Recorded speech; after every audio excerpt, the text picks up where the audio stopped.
Hello, and welcome to the History of Africana Philosophy by G.K. Jeffers and Peter Adamson, brought to you with the support of the King's College London Philosophy Department and the LMU in Munich, online at historyofphilosophy.net. Today's episode, Move Fast and Break Things, C.L.R. James. There's a story about Groucho Marx visiting England and being taken to see a cricket match. He sat watching in silence for 2 hours, at which point he was asked what he made of the sport. Groucho said, "You mean they've started?" Sadly, this line is probably apocryphal, but he really did go to a cricket match and said of the experience, "What a wonderful cure for insomnia." When asked whether he was in the country to enjoy a vacation, he replied, "I was until I saw this game." Cyril Lionel Robert James, better known as C.L.R. James, would have disagreed strongly with Groucho's assessment. Most famous as a historian of the Haitian Revolution and Marxist theorist, James was keenly interested in popular culture, like the films of Groucho and the other Marx brothers, and also in sports, especially cricket. He had grown up playing it in his native Trinidad, and then worked as a sports journalist, reporting on cricket for the Manchester Guardian, when he himself came to Britain in 1932. He rhapsodized about the sport, praising the way that it pits two individuals against one another, meaning the batter and the bowler, as representatives of their teams, and the way that individual episodes, meaning the innings, are subsumed within a larger whole. Then, too, for James, the perfect flow of motion achieved by a skilled batsman exemplifies the aesthetic phenomenon of the graceful line, something already expressed in prehistoric cave art. These comments, and a whole book that James wrote about cricket and its broader significance called Beyond a Boundary, establish him as something new in our history of Africana thought, a significant contributor to the philosophy of sports. But this was only one part of his astonishingly varied and prolific writing career. In the first decades of his life, he was interested primarily in literature and the arts. In the 1920s, he directed an opera and published short stories. He openly admitted that his literary and intellectual worldview was one shaped by European culture. "I did not learn literature from the mango tree. I set out to master the literature, philosophy, and ideas of Western civilization." But in the 1930s, he became increasingly critical of the European powers and their colonialist ways. Already in 1933, he wrote a short essay making a case for West Indian self-government, in which he pointed out that islands, like his native Trinidad, were producing impressive, well-educated intellectuals. Indeed, he notes that British colonial administrators were often stunned to discover that the peoples subject to their oversight were better educated than they were. Noting Britain's supposed plan of granting self-government once the time was right, James suggested that that time had already come. This should remind the dedicated podcast listener of the position defended by James's Trinidadian predecessor J.J. Thomas in his book Fraudacity. Later, in 1969, James would provide an essay-length preface to a reprinting of that book, appropriately entitled The West Indian Intellectual. For James, a connection to European culture was a defining feature of the West Indies. Unlike Africans, the peoples of the Caribbean were educated in the values of European civilization, even as they were, like Africans, in being subject to colonial oppression. For James, despite Senghor's involvement, a movement like négritude could only have been born out of the West Indian experience of writers like C.L.R, because it held up a romantically idealized version of Africa as a reaction to Western culture. The same was true of Marcus Garvey's Black nationalist movement, a crusade to go back to Africa led by a man who never stepped foot on the continent. But his greatest illustration of the Caribbean's unique combination of European ideals with resistance to European power was the Haitian Revolution. Back in episode 37, we already discussed James's interpretation of the Haitian Revolution. One hallmark of his approach was to trace the ideas of the revolutionaries to their counterparts in the French Revolution. This is clear in plays he wrote based on the life of the Haitian leader Toussaint Louverture. In 1936, James put on a production that starred none other than Paul Robeson in the lead role. In another script, he has a character remark, "The white slaves in France are fighting their masters." Another offers the following mordant explanation of the phrase liberté, égalité, fraternité. Liberty is when you kill the master, equality, he's dead and can't beat you again. James saw Toussaint as a great leader because he grasped what was true in French Enlightenment philosophy and had the courage to apply it in Haiti. As James writes in his great book on the revolution, Black Jacobins, Toussaint accomplished what he did because, superbly gifted, he incarnated the determination of his people never, never to be slaves again. For James, the story of the revolution was in fact largely the story of this one man, Toussaint, as he rose to power as a freedom fighter and then fell because of a fatal error. This was his failure to bring the Haitian masses with him, allowing them to perceive him as a French-style ruler who was no longer in tune with their interests. As James put it, Toussaint allowed the masses to think that their old enemies were being favored at their expense. If this sounds like James saw Toussaint's career as something like a Shakespearean tragedy, there's a good reason for that. James loved Shakespeare, and he wrote insightful essays on Hamlet and other Shakespearean plays. His extensive writings on literature also included commentary on Whitman and on Melville. Of Moby Dick, James wrote that it showed Melville to belong to a type who come once in many centuries and are as rare as men who found new religions, philosophers who revolutionize human thinking, and statesmen who create new political forms. These sound like the words of a believer in great man history, who think that events and literature are driven forward by extraordinary individuals. But James could not straightforwardly present the Haitian Revolution as the tale of a great leader because of another major intellectual influence, Marx. Karl, not Groucho. James became a committed Marxist during his time in Britain and wove Marxist themes into his historical work on Haiti. From this point of view, the revolution was not created by a single great man, or even by Toussaint in cooperation with fellow leaders. It was the result of inevitable historical developments, one of a sequence of rebellions against capitalist exploitation that culminated in the Russian Revolution of 1917. Such uprisings are powered from below, as the proletariat rises up to claim freedom rather than being triggered by ideologies or philosophies. As James himself says in another context, reason lay not in the heads of philosophers and intellectuals, but in the actions of the masses. And as he remarked regarding Haiti itself, one does not need education or encouragement to cherish a dream of freedom. This theme also finds expression in his Black Jacobins, which speaks of the events in Haiti as a mass revolution, though he largely avoids the term proletariat, since we are talking here about slaves and not wage laborers. His Marxism also leads him to place relatively little emphasis on race, and most weight on the economic forces that led to the revolution. This tension between history as the deeds of individual leaders on the one hand, and on the other hand, the Marxist idea of impersonal historical forces operating deterministically can perhaps be resolved. James certainly accepted the validity of Marx's approach to history. He said that the laws discovered by Hegel and Marx had been empirically verified by events. He devoted an entire work to these laws called simply Notes on Dialectics, and argued that a sudden burst of revolution, as in Haiti, is in no way inconsistent with the idea of a long continuous process of historical evolution. At a certain stage, he said, the continuity is interrupted. The molecular changes achieve a universality and explode into a new quality, a revolutionary change. It's at precisely such moments that extraordinary individuals like Toussaint are needed to direct the power of the masses. The same was true in Russia, where another great man, Lenin, was able to avoid becoming alienated from the masses, as Toussaint had done. James draws this comparison himself in Black Jacobins, saying that the rebellious slaves in Haiti were showing themselves subject to the same historical laws as the advanced workers of revolutionary Paris, and over a century later, the Russian masses were to prove once more that this innate power will display itself in all populations when deeply stirred and given a clear perspective by a strong and trusted leadership. A key for understanding this dynamic might be supplied by the same author who gave James the template of the tragic hero, Shakespeare.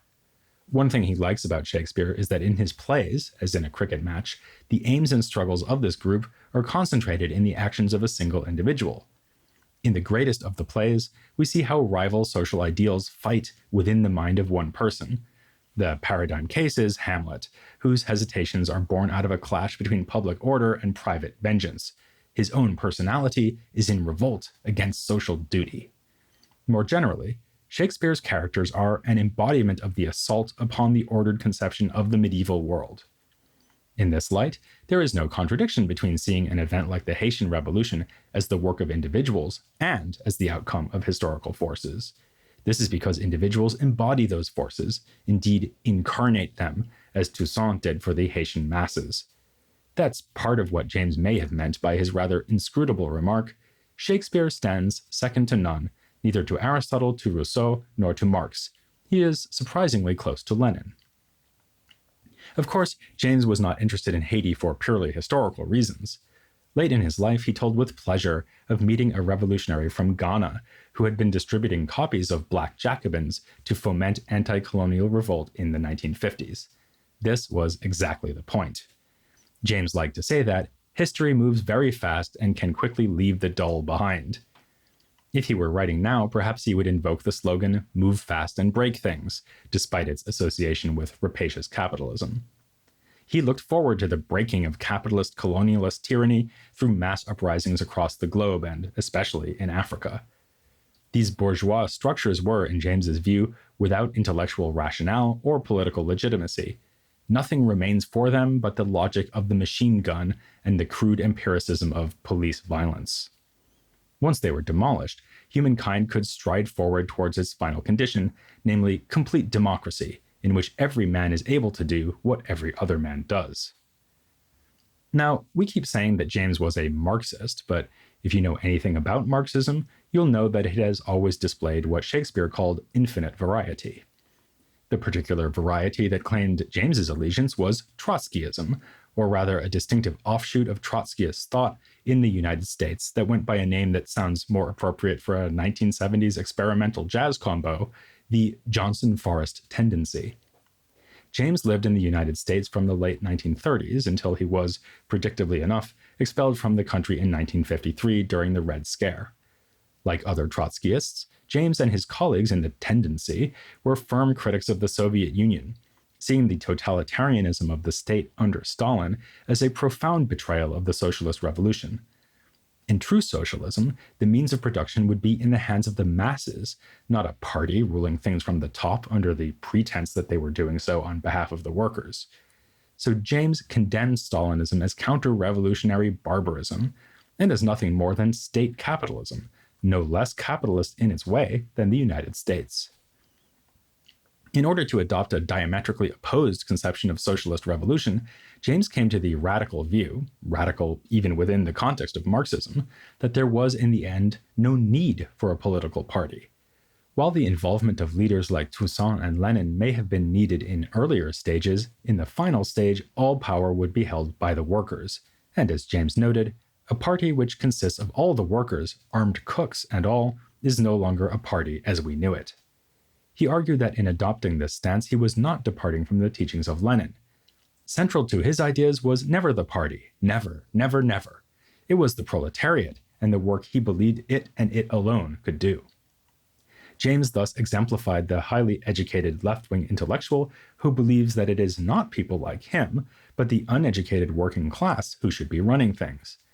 It's a sentiment already found in Black Jacobins, as in the passing remark, "Once more the masses had shown greater political understanding than their leaders." James's sojourn in the United States gave him plenty of opportunity to think about how his political principles would apply to the case of African Americans. As we've seen in previous episodes, socialists had long faced the question of how racial oppression could be understood within a political theory that was built around the concept of class oppression. James thought that American socialists had underestimated the importance of the so-called Negro problem.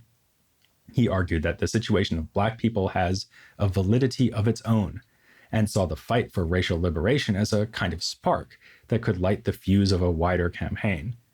A movement for race rights could, he believed, intervene with terrific force upon the general social and political life of the nation, because undoing the legacy of slavery would require remaking the whole structure of American society and its economy.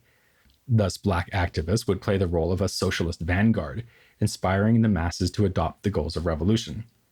By the same token, James welcomed the fact that Black Americans did not, by and large, adhere to the emigrationist ambitions of Black nationalist leaders like Garvey.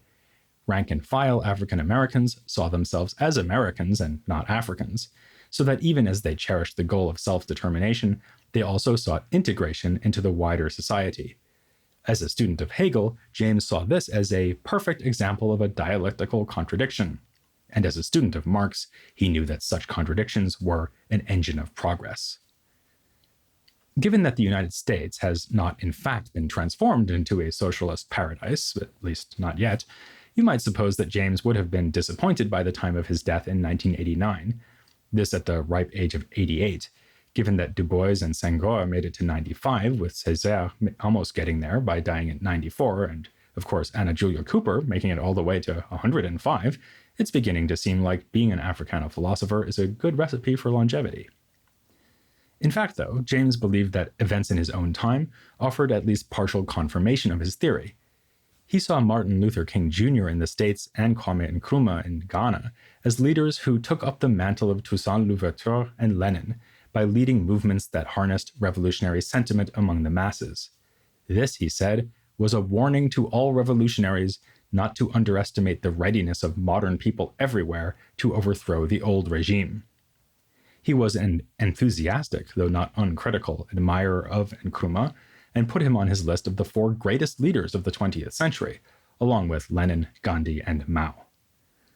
Clearly then, James was keenly interested in the anti-colonial movement that had swept across Africa in the middle of the century. Actually, his commitment went back well before that. He already wanted to volunteer to fight against the Italian fascists in Ethiopia in the time of World War II, and earlier in his career, he edited the journal International African Opinion, together with Amy Ashwood Garvey. James saw Africa as suffering from essentially the same problems that had faced Russia before Lenin came along, and thought that the right solution was the one Russia should have adopted, true socialism, and not the mere capture of existing power structures. He echoed Lenin's call for education as the most urgent need for the oppressed people, education designed to promote both economic development and political consciousness. If only the masses could be shown where their true interests lay, they would organize themselves to act accordingly. This was a law of history that was as valid for modern-day Africa or America as it had been in revolutionary Russia and Haiti. In conclusion, let's complete the circle and come back from Marx to the Marx Brothers and other examples of the popular culture that so fascinated James. He was a man of omnivorous tastes, much more so than fellow cultural critic Alain Locke. You wouldn't catch Locke going on at length about Hollywood movies and even comic strips, as James did. And this makes perfect sense, given James's political ideas. He looked to the masses as the agent of revolution, so why wouldn't he be interested in mass entertainment? The intellectual tools he brought to understanding that entertainment were the same as those guiding his politics. My ideas of art and society, he said, like my specifically literary criticism, are based upon Aristotle and Hegel. Aristotle rates a mention because of his Poetics, which James said could be well illuminated by taking examples from modern cinema. As for Hegel, we already saw how James read Shakespearean characters as embodying contradictions that are in need of resolution, a classically Hegelian idea. The same would apply to 20th century artworks aimed at a general audience. To succeed, these must successfully chart the emotional and artistic needs of a vast population, exploring the tensions and contradictions of today, just as Shakespeare had done for Elizabethan England. After all, as James was fond of pointing out, Shakespearean plays, and for that matter, the Greek tragedies discussed by Aristotle, were the popular entertainment of their own day. So their inheritors, he said, were not the sort of highbrow artists that Locke liked to celebrate, but Charlie Chaplin and even D.W. Griffith, who fascinated James despite the racism and glorification of the Ku Klux Klan in his epic Birth of a Nation. Other Africana thinkers had protested against the showing of that movie. James, however, found it well worthwhile, even seeing its depiction of the Klan as an insightful portrayal of the attraction of fascism. He joked that his strategy was to watch it in the morning and picket it in the afternoon.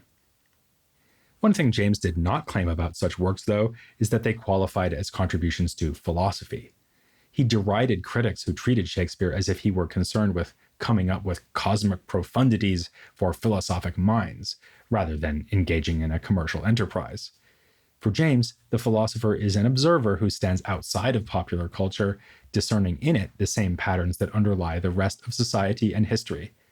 As he put it, It is in the serious study of, above all, Charles Chaplin, Dick Tracy, Gasoline Alley, James Cagney, that you find the clearest ideological expression of the sentiments and deepest feelings of the American people. So, for James, philosophy was a fundamental discipline, if not the most fundamental of disciplines. Whether he was writing history, cultural criticism, or political propaganda, philosophical theory was always at least implicitly at the basis of what James was doing. This is why, when he delivered a lecture at the University of the West Indies in 1965, he admonished the institution for having no philosophy department. I don't see how you can study history or literature, or anything really, without at the back of it some concept of the philosophical direction of what you are studying. We couldn't agree more. James would be glad to know that this university, UWI, does now have a philosophy department, and also that he is not the only Trinidadian we're featuring in this part of our series. Next up, we'll be looking at some more thinkers from that island. Both of them, like James, also spent time in the United States. Oliver Cox was a sociologist who worked out a groundbreaking account of the nature of race while working at various black colleges in the US.